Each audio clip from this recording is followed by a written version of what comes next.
Bonjour et bienvenue dans ce carnet de guerre consacré à Carnage. Mes impressions sur le Kickstarter, après aussi première lecture des règles, première partie, etc. Des impressions à tiède, je dirais. J'ai reçu mon colis assez tard, suite à... Les douaniers voulaient tester le jeu, donc ils l'ont gardé plus longtemps. Mais du coup, je voulais faire une vidéo unboxing et une vidéo impression. Bah, du coup, la vidéo unboxing, je me suis dit que ça valait pas vraiment la peine, parce que dans le fond, tout le monde a déjà ouvert son colis, et du coup, voir quelqu'un faire « Ah, c'est trop bien !» Voilà, c'est pas le truc le plus hypant du monde. Du coup, je fais une vidéo un petit peu condensée, où il y aura mes impressions sur le Kickstarter de manière générale, et mes impressions sur le jeu.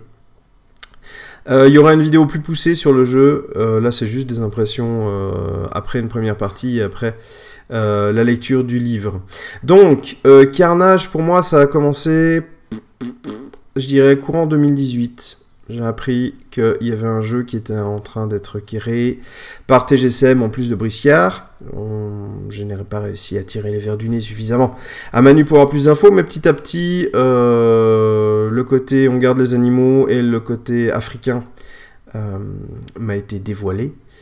Et puis, à Octogone 2018, premier visuel des figurines, comme pour beaucoup. Partie test, partie démo. Du coup, si vous voulez voir mes impressions à ce moment-là, il y a une vidéo. Je vous invite à la regarder. Mais globalement, assez intrigué et très content d'avoir un jeu supplémentaire de la part de TGCM. Et du coup, après ça, il y a eu la lecture du roman pour se plonger un petit peu dans l'univers de Safar, connaître un petit peu les factions, connaître un petit peu qu'est-ce qui se passe dans cet univers-là. Moi, j'aime bien les univers où il y a du background. Je trouve que c'est plus intéressant qu'un univers posé là où il n'y a pas grand-chose en fait. Donc voilà. Donc moi, j'aime bien les univers avec un petit peu de background. Et puis après. Il y a le premier Kickstarter avec Ching pour que l'équipe teste un petit peu Kickstarter. Et puis, les démos, le matériel de démo, ils ont été sympas, ils me l'ont envoyé parce que je ne suis pas un magasin, je ne suis pas un fief. Mais j'ai demandé gentiment si je pouvais avoir le matos de démo parce qu'il n'y avait personne qui présentait le jeu dans le coin. Donc, je me suis porté volontaire. Et grâce à ça, j'ai pu faire plusieurs dizaines de parties démo. J'espère que ça a porté ses fruits, je sais pas. Et puis après, évidemment, le Kickstarter en mars. Kickstarter qui s'est bien passé de mon point de vue de client. Certains choix ont été longuement discutés parce qu'il y a plein de gens qui s'imaginent un tas de trucs et qui s'imaginent surtout qu'ils ont le droit d'ouvrir leur grande gueule pour dire tout un tas de choses, à part que le Kickstarter, c'est quand même la boîte qui le fait, qui en est maître. Hein. J'aimerais quand même rectifier ça. Mais à part ça, tout s'est bien passé. Mi-avril, quand le Kickstarter s'est terminé, j'ai eu l'impression que le Kickstarter avait été satisfaisant pour tout le monde. Donc, de mon point de vue, en tout cas, j'ai pas eu l'impression qu'il y avait beaucoup de soucis. Et puis surtout, 6 mois après, livraison et surtout réception du colis. Et ça, je dois avouer que c'est très très agréable. Pour ceux qui ne le savent pas, j'exècre, mais vraiment, hein, c'est viscéral, j'exècre les Kickstarter. Je vais pas rentrer dans les détails, mais je trouve que la plupart des gens qui font des Kickstarter et qui ne sont pas des petites personnes tout seuls qui font des petites choses de leurs petites mains, ou qui ne sont pas des petites boîtes, devrait tout à fait s'abstenir de faire ce genre de choses. Et du coup, le concept de TGCM, à la base, c'était... le jeu était fait. Le jeu était... les règles étaient là, il y avait peut-être des choses à peaufiner ou à perfectionner. Mais le jeu, globalement, était fait, et du coup, il n'allait pas développer le jeu grâce au Kickstarter. Vous alliez financer en fait la matière première qui servait à faire à mouler les figurines, etc. Donc le jeu était vraiment là et c'est pour ça que ça a été rapide et c'est pour ça que c'était bien. Parce que vous attendez pas 2 ans et demi avec des rebondissements dans tous les sens et surtout avec des retards improbables. Donc voilà, on avait quelque chose de concret. TGCM a tout de suite dit nous on veut pas développer un jeu on veut pas faire le développement d'un jeu, on veut vous l'amener, et pour ça on a besoin de fonds qu'on n'a pas, et du coup, bah, bref. Voilà. Donc c'était une mentalité de Kickstarter qui me plaisait beaucoup plus que ce que la plupart du temps je vois sur les Kickstarter. Voilà. Et au niveau de la réception, eh bien, je dirais que ça sointe bon la qualité, et même le paquet qui emballait tout le reste était plus qualitatif ou plus joli que la plupart des autres paquets que j'ai reçus. Du coup, on va commencer quand même par le visuel. Bon, le livre de règles là, et puis en plus, voilà, ça brille. Ça brille. Livre de règles, couverture cartonnée, page en couleur, un livre de règles digne de TGCM, je veux dire, c'est de la qualité. Le prix en France du bouquin, c'est 39 €. Pour cette qualité-là, je sais pas si vous pouvez avoir moins cher, en fait. La reliure a l'air d'être solide, et ça, c'est aussi important, parce que comme vous avez fouillé dedans pour trouver les règles, c'est important d'avoir une reliure qui tienne, et pas juste des feuillets qui se barrent dans tous les sens. Non, ce bouquin est un bouquin de qualité. Ça, il n'y a pas à tortiller du derrière. Et tout le reste, en fait, était vraiment de qualité. Alors bon, ça, c'est quoi des gouttes oui, alors bon. Les feuilles de papier, voilà. Les cartounettes, ça, c'est cartounettes, équipement et sortilèges.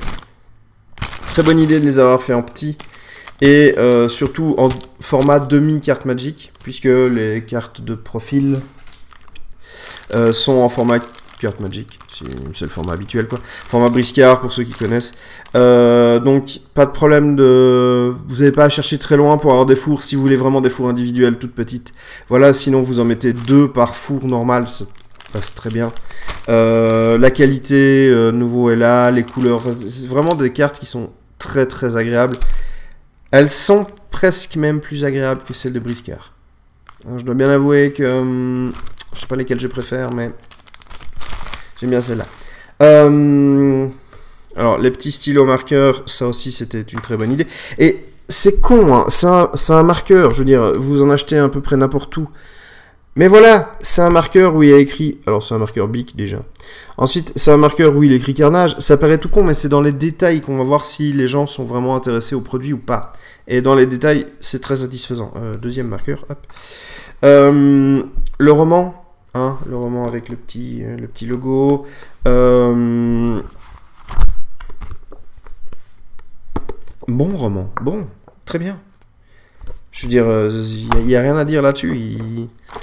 Alors, je parle pas des qualités intrinsèques d'écrivain de Manu, hein, que ça soit clair. Mais je veux dire, au niveau de la qualité, j'en ai déjà parlé du roman dans une autre vidéo. Parce qu'au niveau de la qualité, bah, c'est un roman de poche, mais il est parfait comme il est, et puis il est beau en plus. Moi j'aime bien. Alors, ah oui, c'est 2 petites choses. Alors, la boîte. La boîte. Alors là, pour l'instant, la boîte, on se dit, bon, ok, c'est une boîte, c'est du carton, il y a 2 aimants. Voilà, mais dans 6 mois, hein, une année, parce que dans 6 mois, en fait, il y a encore les précommandes. Les mecs qui vont voir débarquer avec ça, ils vont se dire, waouh, elle est stylée ta boîte. Alors, c'est clair que, bon, niveau transport de figues, moi, je préfère clairement transporter mes figurines dans de la mousse, mais c'est personnel. Mais par contre, transporter les goodies là-dedans, poser ça au bord d'une table de jeu, je veux dire, moi je vais peut-être pas l'utiliser parce que j'aurais peur qu'on me vole mon matos, parce que c'est stylé. C'est 2 aimants et une boîte en carton, mais c'est une boîte en carton qui est cool. C'est une boîte en carton où il y a des détails, c'est une boîte en carton où on voit que les gens, ils se sont dit, enfin les gens qui ont produit ça, ils ont dit, bah on va réfléchir à une conceptualisation pour transporter quelques figurines, si possible, parce qu'elle est assez haute, du coup vous pouvez déjà transporter pas mal de filles. Et que ça ait l'air stylé. Et c'était un petit plus qu'on a eu avec le Kickstarter. Et bah voilà, on apporte des soins aux détails, et ça, je trouve que c'est important. Et puis bon, alors le mémo, ça aurait pu être une simple feuille A4 que vous auriez pu télécharger en PDF quelque part. Mais non. C'est un grand feuillet. Ça présente bien, c'est beau, il y a des petits trucs qui brillent, voilà. Si vous touchez, il y a des petits machins en 3D. C'est beau, on a apporté du soin au détail. Et quand on apporte du soin au détail, ça veut dire que le reste, il est d'habitude soigné, parce que si on fait que les détails, ça ne marche pas non plus, évidemment. Et puis bon, bah, je vous ai pas montré, voilà. Voilà, et quand même, l'important dans un jeu de figurines, c'est les figurines. Alors, un petit Arsac et un petit exécuteur. Figurines de qualité. On sent que les figurines ont été faites quand même à l'imprimante 3D. Enfin, le master a été fait à l'imprimante 3D. Moi, j'aime bien... Oups, pardon, petit exécuteur. Moi, j'aime bien, dans les figurines briscards, j'aime bien avoir la patte du sculpteur. Ici, les figurines sont propres, elles sont lisses. Elles sont neutres, en fait. On a la... Moi, enfin, en tout cas, moi, oui. Je sens la conceptualisation 3D derrière, c'est... Comment on va dire ça? C'est une photo qui... Enfin, il y a une différence entre une photo photoshopée extrêmement lisse, propre, les détails sont très précis, et une photo où il y a un grain. Il y a votre papier photo, il y a un grain. C'est un petit peu comme les vieux argentiques, comme ça. Moi, j'aime bien ce côté argentique. Mais ces figurines-là sont hyper stylées, hyper qualitatives. La résine est souple. Et elle est très malléable. Par exemple, si vous avez la tige de votre guerrier qui est toute tordue, n'hésitez pas à le plonger dans l'eau, eau chaude, et vous allez pouvoir la redresser sans problème. Non, vraiment, des figurines de très très bonne qualité. Moi, je suis extrêmement satisfait des figues, en fait. Il n'y a pas énormément de choses à monter dessus. Il n'y a pas énormément de trucs ébardés. Non, c'est vraiment des figurines qui sont très très agréables. Et puis bon, j'aime le format 54 aussi. Ça aide. Donc non, vraiment, j'ai rien à dire sur le contenant. Et le contenu, la plupart du temps, est excellent. C'est de la qualité. TGCM, on est habitué quand même, hein, si vous connaissez un peu Briscard. C'est quand même de la qualité. Alors après, effectivement, il peut arriver qu'il y ait un petit souci de moulage. Mais en attendant, l'équipe est hyper réactive. Si vous avez un problème, vous pouvez, la plupart du temps, leur envoyer un message sur Facebook ou leur envoyer un mail, etc. Enfin, ils sont accessibles et ils répondront. Évidemment, ils répondront dans la mesure de leurs moyens, hein. C'est une toute petite équipe, donc du coup, s'ils sont submergés de mails, c'est peut-être pas la meilleure des choses à faire. Ils vont peut-être prendre un peu de temps pour vous répondre, mais au moins, vous aurez une réponse et vous saurez que ça ne va pas rester lettre morte. Voilà. Au niveau du jeu en lui-même, alors, après avoir fait les parties démo, moi, je dois dire que pendant les parties démo, je me suis un petit peu ennuyé à la fin, parce que c'était toujours 2 contre 2, enfin au niveau des figurines, et puis c'était pas forcément le scénario le plus intéressant à 2 figurines. Là, avec le bouquin, on a toutes les règles qui sont nécessaires, on a les actions exhaustives, on a tout ce qu'il faut en fait. Dans ce bouquin-là, vous avez tout. Et du coup, ça va vous permettre de faire une quantité de parties astronomiques. Carnage est un jeu assez compliqué. Alors, un livre de règles, pour moi, ça doit être un livre de cuisine. C'est-à-dire que vous avez point 2, point 3, point 4, point 5. Ça doit être clair, précis, net. Quand vous regardez le truc, quand vous ouvrez une page, vous n'avez pas besoin de relire toute la page pour trouver l'information. Vous avez directement l'information qui est mise en avant. C'est peut-être pas hyper digeste, je l'avoue. Mais au moins, ça permet à tout le monde de s'y retrouver. Carnage, c'est un jeu assez compliqué à pouvoir séquencer, justement, puisqu'il n'y a pas de séquence de mouvement, puis une séquence de tir, puis une séquence d'attaque, puis une séquence de je sais pas quoi. Tout est mélangé, vos figurines font ce que vous avez envie qu'elles fassent, et aller encore plus loin dans le sens où vous pouvez bouger en faisant un mouvement, mais vous pouvez bouger également en faisant une attaque, et bouger en faisant une défense. Donc c'est assez difficile de bien séquencer tout ça, c'est assez bien fait. On a quand même, vous n'êtes pas complètement obligé de relire le bouquin quand vous cherchez une information, c'est clair. Donc vous avez vraiment les défenses, les attaques, les mouvements, les actions génériques, etc. Donc c'est assez bien fait. Mais voilà, voilà le point noir. Alors l'équipe de TGCM, je vous aime, voilà. Mais vous faites tout le temps les mêmes erreurs. Selon moi. Parce que peut-être qu'il y en a d'autres. Déjà, arrêtez de penser que les gens pensent comme vous. Ça, c'est important. Il y a des tournures de phrases, il y a des façons de présenter les choses qui demandent à la personne qui les lit d'avoir la même façon de penser que vous. Et c'est un peu embêtant parce que du coup, ça veut dire que si on n'a pas la même façon de penser que vous, on va interpréter différemment. Et qui dit interpréter différemment dit pas avoir les règles justes, entre guillemets. Et ça, c'est un petit peu un problème. On sent que vous avez fait un effort dans le fait justement d'être le plus neutre possible dans votre façon de penser, mais on sent à certains moments, je pense que ça doit être des choses qui ont été ressassées plein de fois pour essayer d'expliquer les règles comme il faut, et on sent parfois que, il y a eu un moment donné où vous avez dit non mais on va le mettre comme ça parce que c'est comme ça qu'on pense, c'est comme ça que ça doit être joué. Mais voilà. Il y a parfois des trucs où c'est un petit peu embrouillant ou mélangeant, ou je sais pas, et les interprétations de chacun divergent. D'ailleurs, à parler de ça, on en est à 3 pages de FAQ après 2 semaines. Moi, je pense que c'est comme... Alors, hormis les gens qui volontairement vont chercher les petits points précis de détail ou les interprétations complètement erronées pour faire un maximum de dégâts, hormis ça, il y a quand même la preuve, comme dans tout jeu en fait, c'est difficile d'être vraiment complètement neutre.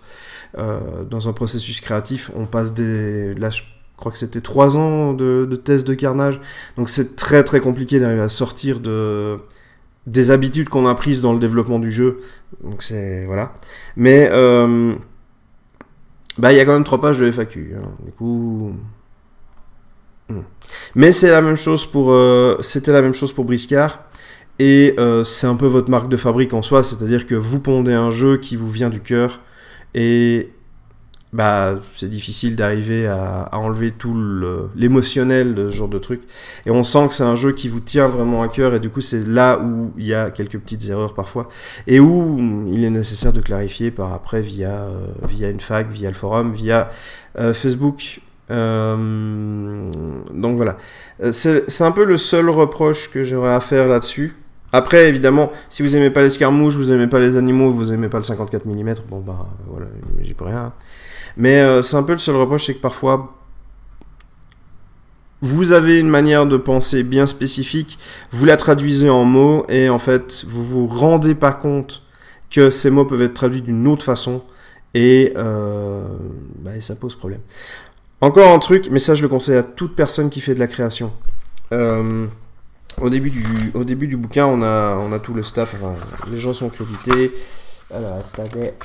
Et en fait, dans les crédits, relecture, mise en page, administration, relations commerciales, Elodie qui s'en charge.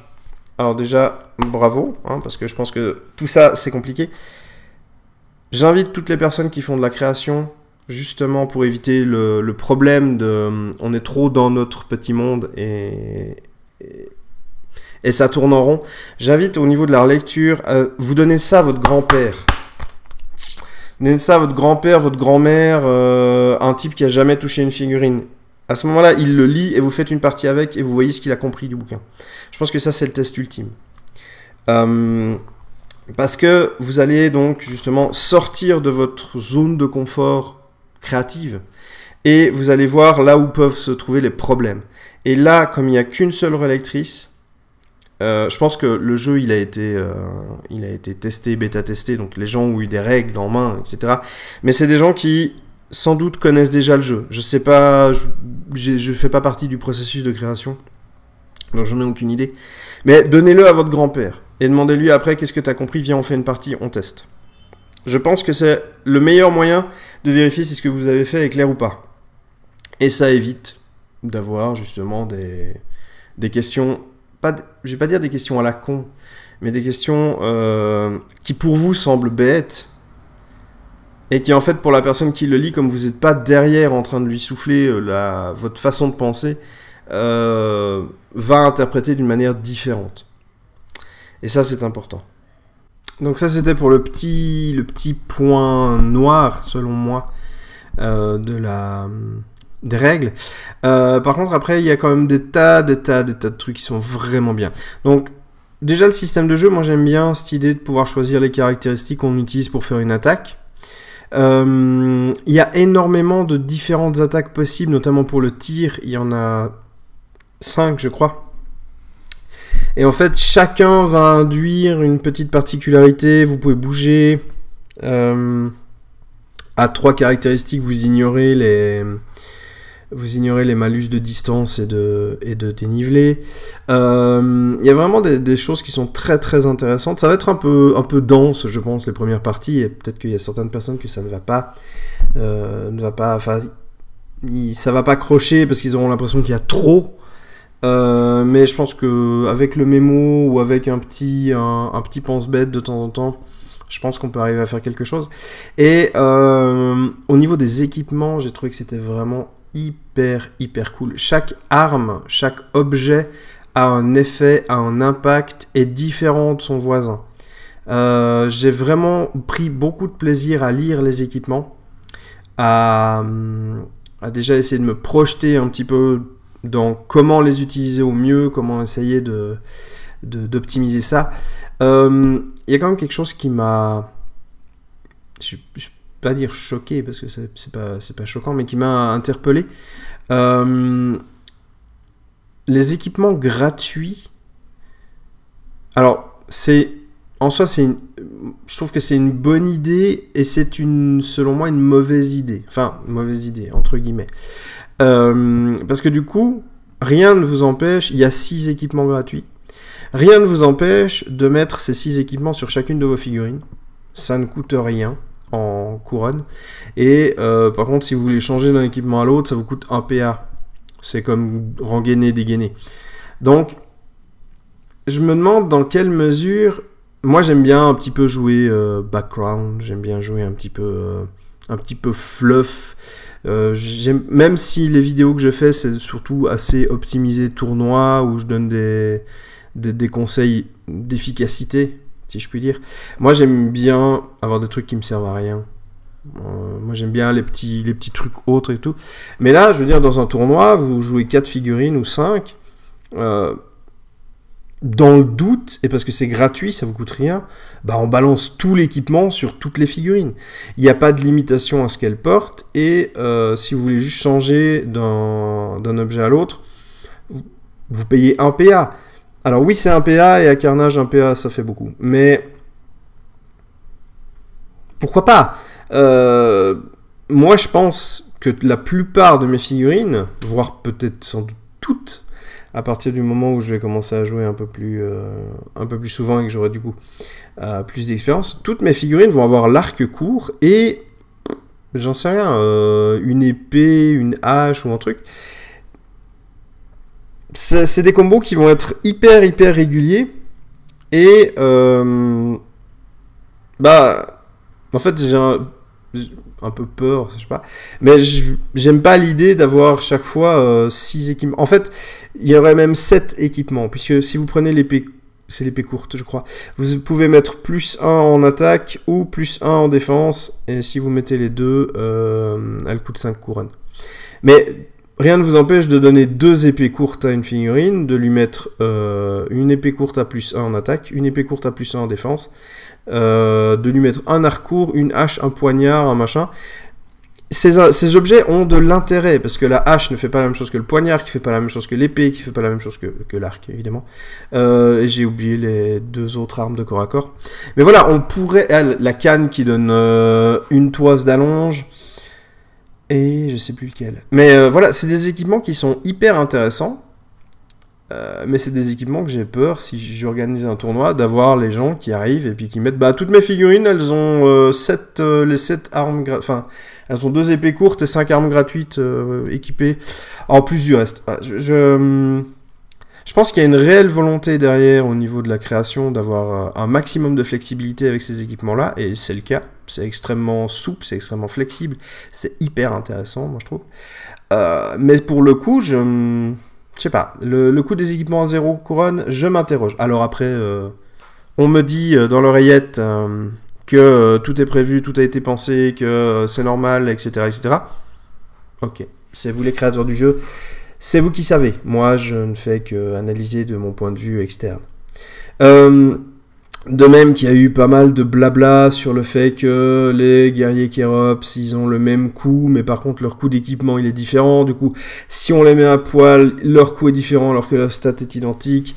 Et que du coup, si vous prenez un guerrier avec un marteau, que vous revendez le marteau pour 14 couronnes, attendez, je suis en train de faire appel à ma mémoire, et que vous rachetez la Francisque pour 9 couronnes, du coup, ça vous fait un guerrier similaire au guerrier à la Francisque de base, mais moins cher. Alors là, je dis oui. J'ai dit oui, bien entendu, il y a quelque chose derrière qui... Je sais pas. Moi, quand j'ai posé la question, on m'a dit il y a une vraie volonté de faire ça. Ok. Ok. Si vous me dites que vous avez une vraie volonté de faire ça, je vous crois. Il y a quelque chose que j'ai peut-être pas vu, que j'ai peut-être pas compris. Ok. Donc vous avez décidé de faire ça comme ça. Ça en choque certains. Il y a eu des longs débats à savoir l'optimisation, oui, non. Si vous me dites que vous avez vu le truc et que vous avez décidé de faire ça comme ça, j'avoue, vous faites ce que vous voulez. Donc c'est pour l'équipement vraiment très très intéressant. Au niveau des armes, des équipements défensifs comme les boucliers, les armures, etc. Vraiment très bien. Les armes de tir, il y en a une pétée, c'est vraiment super, super chouette. Et les équipements génériques aussi amènent vraiment des petites choses très intéressantes pour pas beaucoup de couronnes. Et surtout, c'est pas des multiples de 5, vous avez des trucs à 3 couronnes, 4 couronnes, 6 couronnes, 7 couronnes, et j'aime bien parce que du coup vous allez pouvoir boutiquer pour arriver justement à faire, si vous avez une partie à 400 couronnes, moi j'essaie toujours d'arriver, je pense que comme tout le monde en fait, le plus proche possible de 400, mais là on peut vraiment, j'ai vraiment l'impression qu'on peut arriver à 400 en rajoutant juste même si vous n'utilisez pas une petite ruse du guerrier ou ruse du fourbe, je sais plus le nom, bref. Mais vraiment des choses qui sont vraiment très très intéressantes, un gros plus au niveau de l'équipement. J'aime vraiment beaucoup ça. Par contre, ça veut aussi dire que vos figurines, vous allez avoir un profil générique, mais en fonction de l'équipement que vous allez mettre, ça sera pas du tout la même façon de le jouer. Vous pouvez avoir un guerrier de niveau 1 qui va avoir une lance, et du coup ce sera pas du tout la même optique que si vous avez un guerrier niveau 1 avec une Claymore ou avec un poignard ou même avec un arc. Et ça va donner plein de polyvalence à vos figues. Moi je suis absolument très très très satisfait de ça. C'est vraiment un gros plus. La magie également, la magie est vraiment très intéressante. J'ai trouvé, alors à la fois elle est chère et à la fois elle est pas si chère que ça. Je m'explique. Il vous faut, alors quand vous avez un magicien, il acquiert un nombre de sorts génériques égal à son niveau. Et ces sorts génériques sont déjà des sorts qui sont... Pour moi, j'ai trouvé qu'ils étaient vraiment forts, en fait. C'est pas comme à Briscard où, par exemple, un des sorts génériques de l'élémentalisme, donc il y a la petite flamme élémentaire qui fait des dégâts. Ça, l'utilité, elle est claire. Ça ignore l'armure, ça fait X dégâts, on prend. Par contre, c'est quoi, vent... Je sais plus. Ça affecte le mouvement... Mais c'est très spécifique à certaines situations. Je trouve que c'est vraiment... Je pense que sur toutes mes parties Briscard, j'ai utilisé une fois.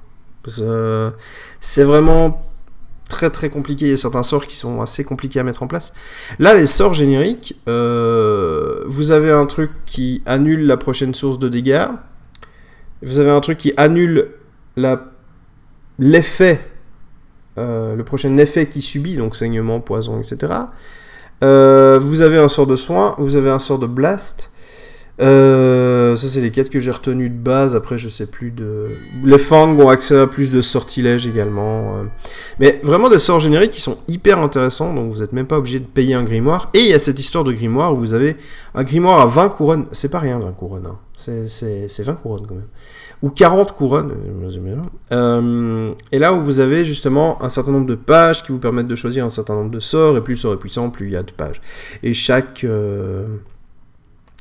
arcane, chaque domaine de magie a justement un certain nombre de sortilèges. Et j'ai trouvé la façon de gérer la magie vraiment très intéressante, ça va donner beaucoup de choses vraiment très à la fois très pointues, parce que du coup vous allez quand même payer votre magicien assez cher et il va falloir sélectionner les sorts que vous voulez prendre pour justement qu'ils soient en synergie avec le reste de la bande. Vous n'avez pas un il n'y a pas de sorts de base qui sont proposés, vous n'avez pas un package, voilà, tu as un magicien, tu as ces sorts-là. C'est vraiment vous qui allez choisir vos sorts génériques et si vous prenez un grimoire ou pas.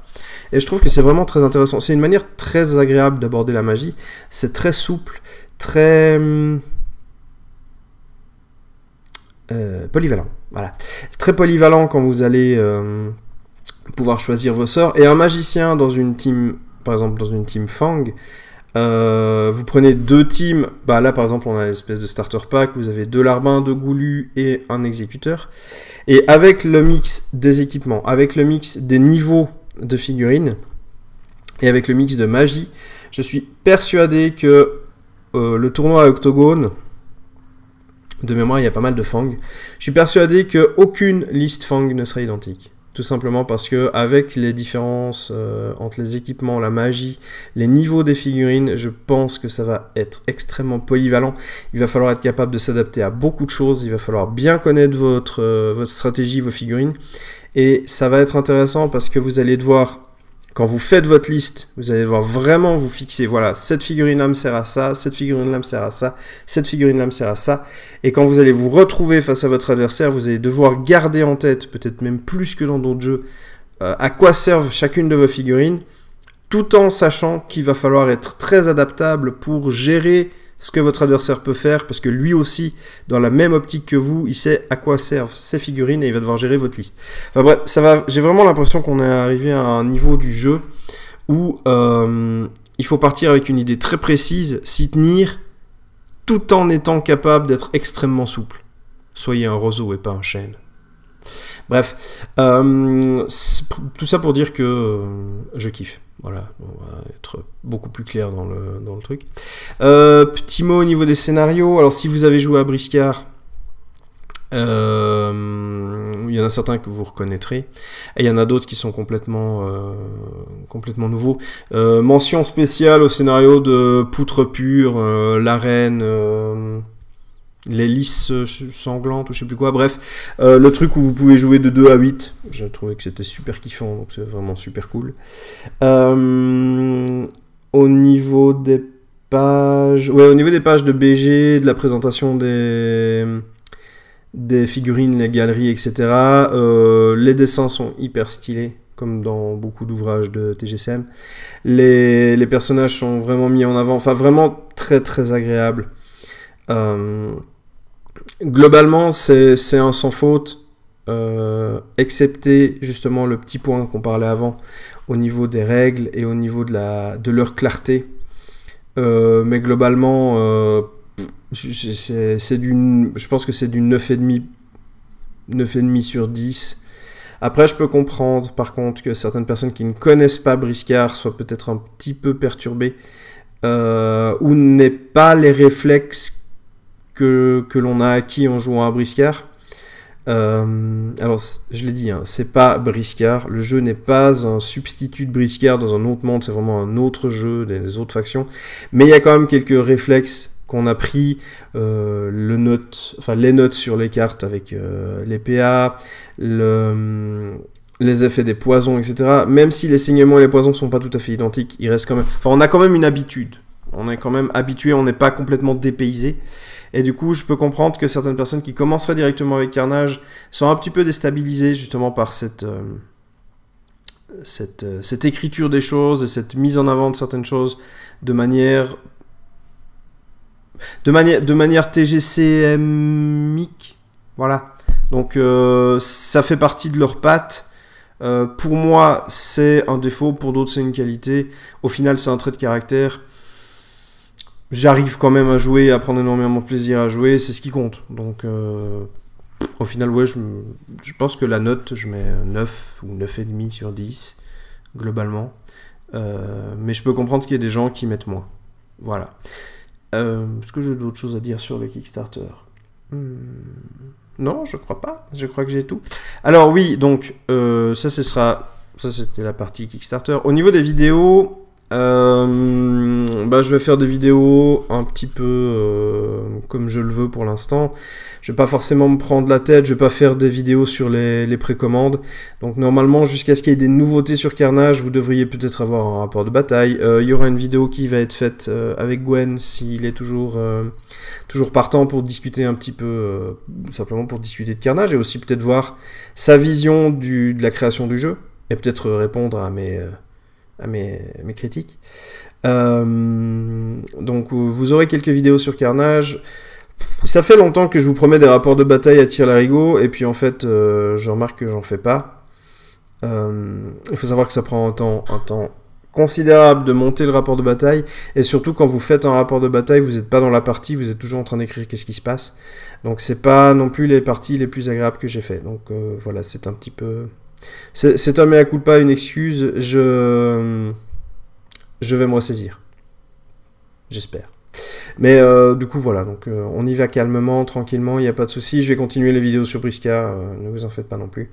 Et ben voilà, je crois qu'on a un peu tout dit. Alors merci d'avoir regardé cette vidéo, n'hésitez pas à partager vos avis, vos commentaires sous la vidéo, ou sur le Facebook, ou sur le forum, ou bref, je pense la communauté est très active parce que justement on est tous très hypés parce qu'on a reçu nos cadeaux de Noël en avance.